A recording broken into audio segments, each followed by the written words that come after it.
What's up YouTube, Matt here. So we did have BRO this past weekend, and the premium format was very exciting, a lot of variety, and I thought I'd like to cover it in a video. I do want to preface with a big thanks to Fuzzy Paradox and Visionary Vices. So Fuzzy Paradox made all the fancy graphics that you will see on screen for the tops and the overall ratios for each of the regions. Whereas Visionary Vices helped with all the formulas for the spreadsheet I did for collating all this, and it actually made a pie chart of the combined between those that made top 8 over all the regions, or top 8/16 for NA, and which then condensed into the actual top 4s. So big congrats, big thanks to both of them. I am very grateful for the help.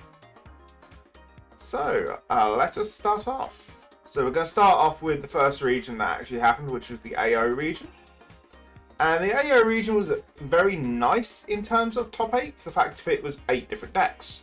We had 1 Dark Irregulars, 1 Mega Colony, 1 Spike Brothers, 1 Bermuda Triangle, 1 Pale Moon, 1 Grand Blue, 1 Aqua Force, and 1 Oracle Think Tank.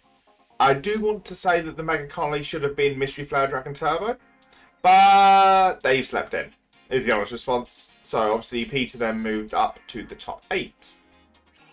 Going on from that top 8 though, we then moved into the appropriate top 4 and the plate standings. And we had Bermuda in first. We had No Life King Death Anchor Dark Irregulars in second. The first one was actually a Reindeer Highlander, not Q-type focused, so very interesting. Third place was Good Old Nightmare Dolls for Pale Moon. And fourth place was the Rising Nova Galligabalus Spike Brothers, which is a very strong deck at the gate. So what can we tell from the AO region? All we can tell is it's a very varied format. And we can see 2 of the clans there we were expecting in the forms of Bermuda Triangle and Pale Moon. The Bermuda Triangle, whilst expected, obviously we were expecting the basic Highlander that we're used to, but this one being a reindeer version was very interesting. This is to more combat going with the new premium collection Strider and Helltrawder, who obviously attacks, bans your field, calls back down, then goes back into reindeer, so you can then swing with reindeer. Reindeer will then go up into another card, getting you 3 Vanguard swings out of it, which is a lot of pressure. Obviously dolls being dolls were expected, but obviously have died down considering how they were during the BSF format. Most people are putting this down to, which I'm included in this, it's down to the power creep from the premium collection set, and Nightmare Dolls are just too fair at this point now. So obviously we'll have to wait and see after BRO if there's another ban list that adjusts this again, but for now looks like those 2 were expected. Dark Irregulars was by Notorious, who very much has been testing the list rigorously. Known Dark Irregulars main. She does really well with the deck. And well deserved top. And the 4th place is the Rising Nova Galligabalus. Now Galligabalus is a very good strider at the gate, so people are expecting it to make an appearance. And it didn't prove wrong with a top 4 on the first big tournament after its set's release. So very strong results on the AO side. Next up, we are going to move over to EU, and EU is a bit different, I think is the best way to put it. So our top 8 was 3 Narukami, 1 Bermuda Triangle, 1 Dark Irregulars, 1 Murakumo, 1 Gear Chronicle, and 1 Mega Colony. So obviously, as you can see from here, 3 Narukami is a very strong thing. We do want to preface though, it was 2 Vanquisher and 1 Dungaree. So very good. A little bit of showing that Exterminate is actually here as a thing. So very much expected to be here. It's the same Shieldfisher Mega Colony that was in the AO region as well. And obviously Dave did actually show up on time for this one, so he is here in our top 8 this time as well, because he did top both regions. We then move on to the actual top 4 standings. And for EU we have KG Sphinxtis in first with No Life King Dark Irregulars.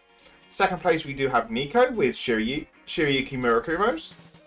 Third place, we do have Dave with his Mystery Flare Dragon Turbo Gear Chronicles. And in fourth place, we do have Aya with Dungaree Narakamis. So obviously, fourth place was expected to be there because Stunverse and Exterminate in combination is a deadly combo. And obviously, as proven on the AO side, the No Life King combos are very strong as well, especially because of their new stride, which I did not mention in the last bit. But their new stride allowing you to stride after your Vanguard swung for an extra Vanguard swing. Under No Life King, Death Anchor can be very strong at the gate. Shibuyuki is the same deck that it's always been, of minusing your opponent's power by a lot and getting multiple Vanguard swings off. Pushing them to 5 very quickly and then giving them the whole, if I don't hit, I do stuff situation. So, very strong deck. Very much expected. Now we move on to the Mystery Flare, however. And the Mystery Flare, obviously, we saw Dave win BSF London with it, but obviously didn't have as good of a showing. But the fact that he's now managed to top both AO and EU with the same list shows that there is potential there. The deck focuses very heavily around getting a double Mystery Flare Dragon effect off.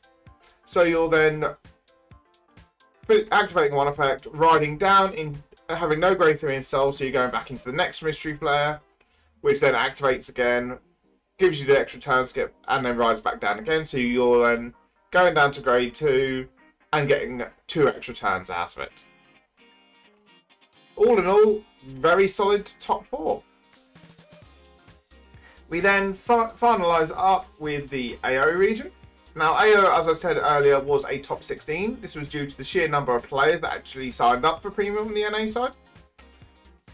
And for them, we end up having 3 Bermuda Triangles, 2 Dimension Police, 2 Mega Colony, 2 Narukami, 2 Gear Chronicle, 1 Pale Moon, 1 Genesis, 1 Grand Blue, 1 Battle Sister Oracle Think Tank, and 1 Angel Feather, which was the Gabriel Guise.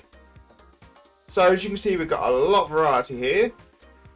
One of the Bermudas actually not being Highlander in the form of the Turbo Riviera. So you're looking at riding up as fast as you can, getting into your grade 3 whilst your opponent's still on grade 1 or grade 2, and then getting to Superior Ride early. Sorry, the deck's all about Superior Riding onto grade 2 whilst your opponent's still either grade 0 or grade 1. So you're then getting the control in nice and early, applying lots of pressure and winning it out that way. The 2 Mega Colonies here are also both different, just not shown on the graph. One being a Flagberg version and the other one being the Shieldfisher version. We do also have a difference in the Narakamis again. This time we don't have Dungaree, but we do have the Eradicators actually showing up in appearance instead of him, and we still have the one Vanquisher alongside it. All in all, nice and varied top cut again. Obviously a bit heavier towards the Bermuda side, but we still have to notice the fact of it was not all Highlander. The other last note I do want to drop is obviously Dimension Police, who got really good support from the Premium Collection, and it's shown their worth here because they've actually made 2 tops out of the top 16. We, however, then move over to the top 4. And this is what more people were actually, 3 of the 4 decks people were actually expecting to be up here. So the first one up is Nightmare Dolls in first place for Pale Moon. Second place we have got Bermuda Triangle, this is the Riviera Superior Ride Turbo. Third place we have got Vanquisher for Narukami, and fourth place we have got the Eradicators for Narukami. So of the 4 decks, Pale Moon and both the Narakamis were expected to be here. Pale Moon, while still being weakened due to the fact of the power creep of Premium Collection, still proving they can hold their own. This was more due to the Megatrick actually putting nice different techs into the deck to actually counteract the meta a bit better. And this honestly showed because he's put the effort in and he's got the win out of it. Second place is the Riviera, which we saw on stream a few times, getting against Toby in the semi-finals. We saw the Riviera being on grade 2 whilst the opponent was on grade 0 and just getting to pummel the face in very fast, very quickly. It was 5 damage to 0 most of the game. So very good results there. Then obviously the Narakamis, both still very strong because obviously, as we said earlier, good interactions between Exterminate and Stunverse to let you control depending on the situation. So all in all, this one was more expected. But then when we actually look at the graphics overall, which is the comparisons, we have got here the fact that over all 3 regions we had 5 Narakami tops, 5 Bermuda tops, 4 Mega Colony tops, 3 Gear Chronicle tops, 2 of the Pale Moon tops, 2 of the Ground Blue tops, 2 Dimension Police tops, 2 Oracle Think Tank tops, 2 Dark Irregulars, 2 Genesis, and one Genesis, 1 Murakumo, 1 Angel Feather, 1 Spike Brothers, and 1 Aqua Force. But then when you look at when it converts to who actually got top 4s, you can see that Narakami had the strongest conversion, because obviously numbers wise of going from 5 to 3, but the best conversions overall actually goes more towards the lower end, where we've got Dark Irregulars, Murakumo, and Spike Brothers, where their conversions went from 2 1-1 in top 8 to 2 1-1 in top 4. Same for Pale Moon, where obviously it was 2 that got top 8, then progressed to top 4. Dark Irregulars having the best conversion overall, more for the fact of one was in first place, one was in second place. So looking at this, we can determine that what looks for on the ban list, because obviously we have got another ban list coming out in September, but just before the whole BCS season properly kicks off. And we can expect to see hits happening to Dark Irregulars, because obviously this is very good conversion for them. We could see hits happening to Pale Moon still. But the more focus is going to be on Narakami due to the fact of the sheer number of tops they had, especially with their conversions. Alongside them is Bermuda Triangle with their numbers of tops and conversions, although they're not so much for the fact of their 2 top 4s were 2 completely different decks in Reindeer and Riviere. So obviously the generic consensus of why Bermuda's been topping so well is more looking towards the likes of Heltrauda, and obviously Narakami being due to Exterminate. But overall, very interesting results. Can't wait to see what we get for V Premium next week.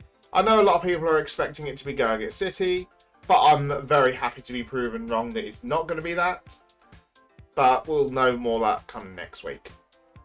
But that is all we've got time for this video. If you haven't done so already, please do drop a like, subscribe to the channel if you haven't done so already, and hit the bell if you want to get the notifications for when my videos go up. And I'll catch you guys in the next video. Bye bye!